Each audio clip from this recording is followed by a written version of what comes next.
கொடுக்க மாட்டியா? எதுக்கு? எனக்கு February 14 ஹார்ட் போட்டு சாக்லேட் வேணும். நான் வாங்கி நான் கொடுக்க மாட்டியா?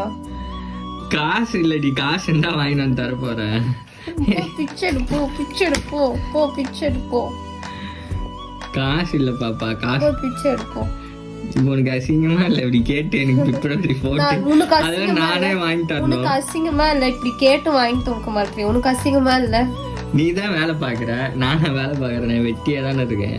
எனக்கு தெரியாது, எனக்கு வேணும். இப்போ நான் கொஞ்சம் வேலை இல்லாமல் இருக்கேன். ஸோ என் கையில் சுத்தமாக காசே இருக்காது. எனக்கு ஏதாச்சும் வேணுனாலே எங்கள் ஒய்ஃப் தான் வாங்கி தருவாங்க. வேறு சாக்லேட் எனக்கு வேணும்னு சொல்லிட்டா உடனே என் மச்சான் ராஜாவுக்கு ஃபோன் பண்ணி கல்யாணத்துக்கு முன்னாடி அவன் தான் செலவு பண்ணான், கல்யாணத்துக்கு அப்புறமும் செலவு பண்ணுறான். காசு இல்லைன்னு சொன்னேன். அப்படிதான்